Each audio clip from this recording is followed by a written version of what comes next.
क्या chartered financial analyst यानी CFA certification वाकई इसके लायक है? अक्सर इसे फाइनेंस की दुनिया का गोल्ड स्टैंडर्ड तो कहा जाता है, लेकिन जो लोग इस रास्ते पर चलने की सोचते हैं उनके लिए ये किसी एवरेस्ट पर चढ़ने जैसा है। बिल्कुल। और आज हम सिर्फ ये नहीं देखेंगे कि इसमें क्या है, बल्कि ये भी समझेंगे कि ये सफर असल में महसूस कैसा होता है। हाँ, आज हम CFA प्रोग्राम के पूरे रोड मैप को डिकोड करने वाले हैं। इसकी असली लागत क्या है, कितना समय लगता है, और सबसे बड़ा सवाल, इस पहाड़ को चढ़ने के बाद दूसरी तरफ मिलता क्या है। सही कहा। हमारा मिशन स्रोतों में दिए गए डेटा को एक कहानी में बदलना है, ताकि कोई भी यह तय कर सके कि ये मैराथन उनके लिए है या नहीं। तो चलिए इस दुनिया में गहराई से उतरते हैं। सबसे पहले इसके स्ट्रक्चर को ही समझ लेते हैं। हम सब जानते हैं कि इसमें 3 लेवल हैं, लेकिन ये सिर्फ 3 परीक्षाएं तो है नहीं, है ना? नहीं, बिल्कुल नहीं। ये 3 अलग अलग मानसिकताएं हैं, आप कह सकते हैं। लेवल 1 एक तरह से भाषा सीखने जैसा है। भाषा सीखना दिलचस्प है। हाँ, ये पूरी तरह से नॉलेज और कॉम्प्रिहेंशन पर आधारित है। 180 मल्टीपल चॉइस सवाल होते हैं और आपका काम है फाइनेंस की जो शब्दावली है उसके जो मूल सिद्धांत हैं उनको रट लेना। मतलब ये नींव है। बिल्कुल। और अगर नींव कमजोर है तो पूरी इमारत गिर जाएगी। और जब आप ये भाषा सीख लेते हैं तो आता है लेवल 2, जहां आपको उस भाषा में शायद कविता लिखनी होती है। बहुत बढ़िया एनालॉजी है। हाँ, यहाँ फोकस एप्लीकेशन और एनालिसिस पर शिफ्ट हो जाता है। ये 88 केस स्टडी आधारित सवाल होते हैं, जिन्हें विग्नेट कहते हैं, है ना? एकदम सही। और लेवल 2 को कई लोग द बीस्ट भी कहते हैं। द बीस्ट, ऐसा क्यों? क्योंकि लेवल 1 में आप अलग अलग कॉन्सेप्ट सीखते हैं।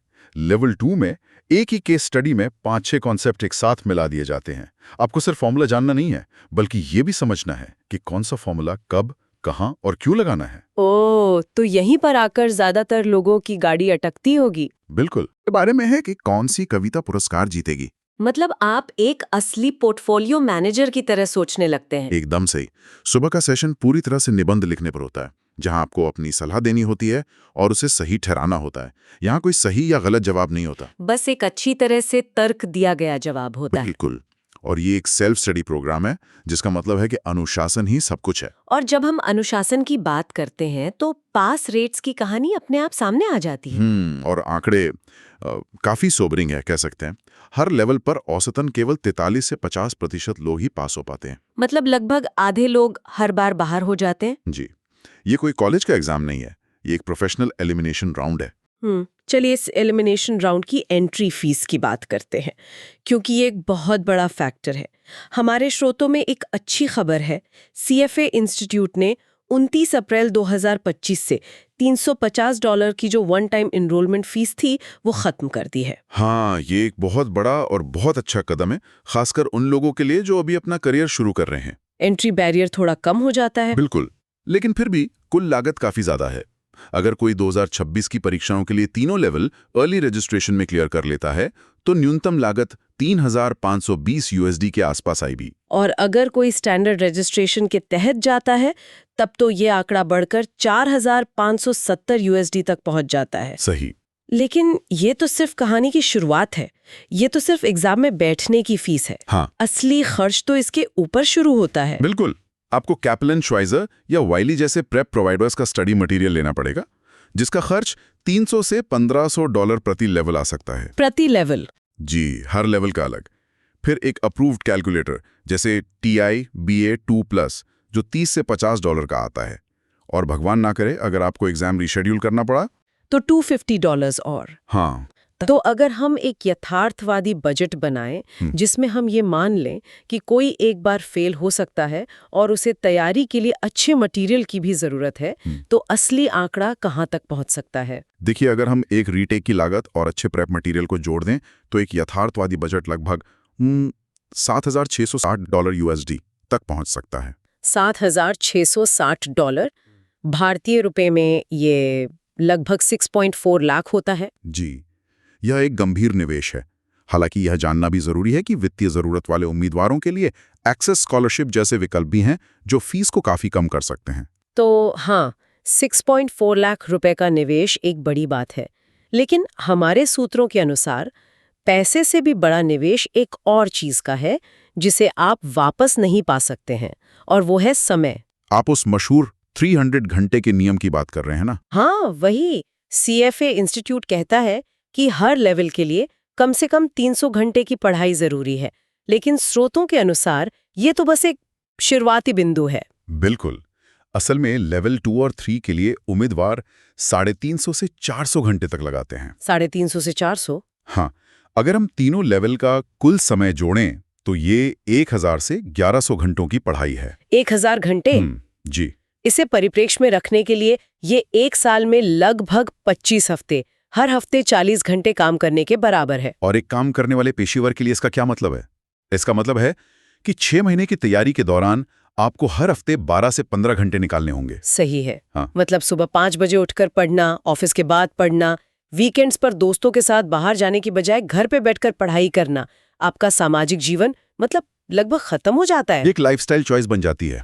आपको अपने परिवार और दोस्तों को समझाना पड़ता है कि आप अगले कुछ महीनों के लिए गायब होने वाले हैं। ये सिर्फ अकादमिक कठोरता नहीं है, ये मानसिक और भावनात्मक सहनशीलता की भी परीक्षा है। एकदम सही। तैयारी की बात करें तो मैंने स्रोतों में देखा कि हर लेवल का एक अलग बॉस लेवल होता है। मतलब एक ऐसा टॉपिक जिससे सब डरते हैं। लेवल 1 के लिए ऐसा लगता है कि वो फाइनेंशियल स्टेटमेंट एनालिसिस और एथिक्स है। हाँ, काफी हद तक। FSA का वेटेज सबसे ज्यादा होता है और ये बहुत ड्राई हो सकता है। और एथिक्स ट्रिकी होता है क्योंकि उसके जवाब बहुत सब्जेक्टिव लगते हैं, हालांकि वह होते नहीं हैं। आपको CFA इंस्टीट्यूट की तरह सोचना सीखना पड़ता है। बिल्कुल। फिर आता है लेवल 2, द बीस्ट। इसका बॉस लेवल क्या है? लेवल 2 में हंसते हुए पूरा सिलेबस ही बॉस लेवल है। हाँ, अच्छा। लेकिन अगर एक चीज चुननी हो तो वो है valuation techniques. Equity, fixed income, derivatives, हर चीज का वैल्यूएशन। यहाँ पर आपकी एनालिटिकल स्किल्स की असली परीक्षा होती है। मतलब आप सिर्फ फॉर्मूला नहीं लगा सकते। नहीं, आपको केस को समझना होता है। और लेवल 3 में जहां सब कुछ पोर्टफोलियो मैनेजमेंट के इर्द गिर्द घूमता है, वहां सबसे बड़ी चुनौती क्या है? वहाँ चुनौती है सुबह का निबंध वाला सेशन, कंस्ट्रक्टेड रिस्पॉन्स सेशन। कई सालों तक सिर्फ MCQ सॉल्व करने के बाद अचानक आपको संक्षिप्त, संरचित और तर्कपूर्ण जवाब लिखने पड़ते हैं। ओह, ये तो काफी अलग स्किल है। हाँ, आपके पास ज्ञान हो सकता है, लेकिन अगर आप उसे प्रभावी ढंग से लिख नहीं सकते तो आप पास नहीं होंगे। टाइम मैनेजमेंट यहाँ बहुत बहुत महत्वपूर्ण हो जाता है। चलिए अब उस हिस्से पर आते हैं जो शायद सबसे ज्यादा चौंकाने वाला है, सफलता की दरें। हमने सुना कि हर लेवल पर पास रेट 40-50% के बीच होता है। तो अगर हम लेवल 3 का पास रेट देखें, जो पिछले 10 सालों में औसतन 51% रहा है, तो लगता है कि अगर कोई लेवल 3 तक पहुंच गया तो उसके पास होने के चांस 50-50 हैं। यहीं पर लोग गलती कर जाते हैं। वे हर लेवल को अलग अलग देखते हैं। अच्छा। हाँ। लेकिन अगर हम स्रोतों को मिलाकर देखें और ये पूछें कि अगर 100 लोग आज लेवल 1 शुरू करते हैं तो कितने लोग असल में CFA चार्टर होल्डर बनेंगे, तो तस्वीर पूरी तरह बदल जाती है। तो क्या है वो आंकड़ा? अंदाजा लगाइए।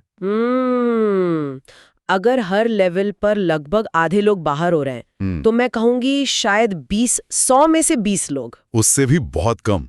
असल आंकड़ा सिर्फ 9 से 13.5% के बीच है। क्या? सिर्फ 9 से 13%? जी। इसका मतलब है कि 100 में से लगभग 90 लोग इस सफर में कहीं ना कहीं बाहर हो जाते हैं। ये सिर्फ एक परीक्षा पास करने की बात नहीं है, ये एक सर्वाइवल की दौड़ है। ये तो वाकई एक सोबरिंग स्टैटिस्टिक है। ये पूरे खेल को ही बदल देता है। और स्रोतों में एक और दिलचस्प बात सामने आई है। बताइए। जो उम्मीदवार पहली बार परीक्षा देते हैं, उनकी पास होने की दर उन लोगों से कहीं ज्यादा होती है जो परीक्षा स्थगित करने के बाद दोबारा देते हैं। ऐसा क्यों? ये दिखाता है कि मोमेंटम बनाए रखना कितना जरूरी है। एक बार लय टूट जाती है तो वापस आना बहुत मुश्किल होता है। तो इतनी मेहनत, इतना पैसा, इतना समय और इतनी कम सफलता दर, इस सब के बाद सवाल उठता है, इसका फल क्या है? ये चार्टर हासिल करने के बाद लोग आखिर करते क्या हैं? देखिए, ये चार्टर आपको फाइनेंस की दुनिया के एक एलीट क्लब में शामिल कर देता है। सबसे आम करियर पाथ पोर्टफोलियो मैनेजमेंट है, जिसमें लगभग 22% चार्टर धारक काम करते हैं। मतलब फंड मैनेज करना, लोगों का पैसा निवेश करना। जी। इसके बाद रिसर्च और एनालिसिस आता है, जिसमें 15% लोग हैं। ये वो लोग हैं जो कंपनी और स्टॉक्स पर गहरी रिसर्च करते हैं। और इन्वेस्टमेंट बैंकिंग और रिस्क मैनेजमेंट जैसे क्षेत्र भी हैं? हाँ, इन्वेस्टमेंट बैंकिंग में लगभग 10% और रिस्क मैनेजमेंट में 8% लोग जाते हैं। मतलब ये चार्टर आपको कई अलग अलग भूमिकाओं के लिए तैयार करता है, लेकिन इसका कोर हमेशा इन्वेस्टमेंट डिसीजन मेकिंग ही रहता है। ठीक है, तो अब सबसे बड़े सवाल पर आते हैं, पैसा, सैलरी। इन सब का रिटर्न ऑन इन्वेस्टमेंट क्या है? भारत के संदर्भ में हमारे स्रोत क्या कहते हैं?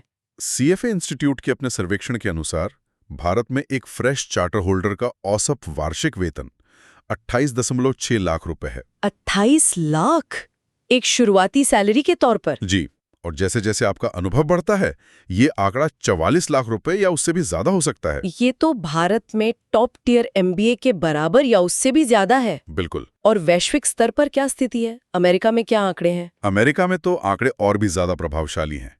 वहां CFA चार्टर धारकों का औसत कुल वेतन, जिसमें बोनस वगैरह शामिल है, $267,000 है। $2,67,000। ये एक बहुत बड़ी रकम है। हाँ, ये दिखाता है कि सर्टिफिकेशन की वैश्विक मान्यता कितनी मजबूत है। और ये सिर्फ अमेरिका तक ही सीमित नहीं होगा। नहीं नहीं, बिल्कुल नहीं।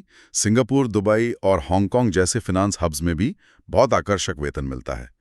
दुबई में टैक्स फ्री सैलरी एक बड़ा आकर्षण है, जहां सीनियर प्रोफेशनल्स $1,63,000 से ज्यादा कमा सकते हैं। हमारे स्रोतों में एक और दिलचस्प तुलना थी, MBA के साथ। हाँ, एक स्रोत के अनुसार CFA चार्टर धारक औसतन MBA धारकों की तुलना में $27,000 ज्यादा कमाते हैं। तो ये इस सर्टिफिकेशन की वित्तीय कीमत को और भी स्पष्ट करता है। बिल्कुल, खासकर जब आप MBA की बहुत ज्यादा फीस से इसकी तुलना करते हैं। तो आज के हमारे इस गहरी पड़ताल से ये साफ है कि CFA एक मैराथन है, स्प्रिंट नहीं। सही कहा। इसमें समय और पैसे का एक बहुत बड़ा निवेश है।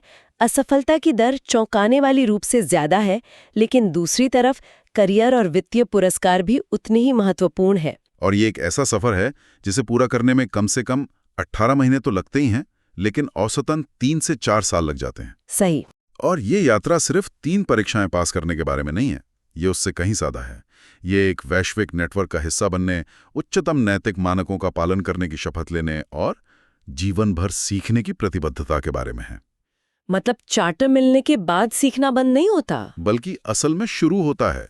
तो इस सब जानकारी के बाद सोचने वाला सवाल सिर्फ ये नहीं है कि क्या कोई ये परीक्षा पास कर सकता है, बल्कि असली सवाल ये है कि क्या कोई उस आजीवन प्रतिबद्धता के लिए तैयार है जो ये चार्टर अपने साथ लाता है। ये सिर्फ एक सर्टिफिकेशन नहीं है, ये एक पहचान है।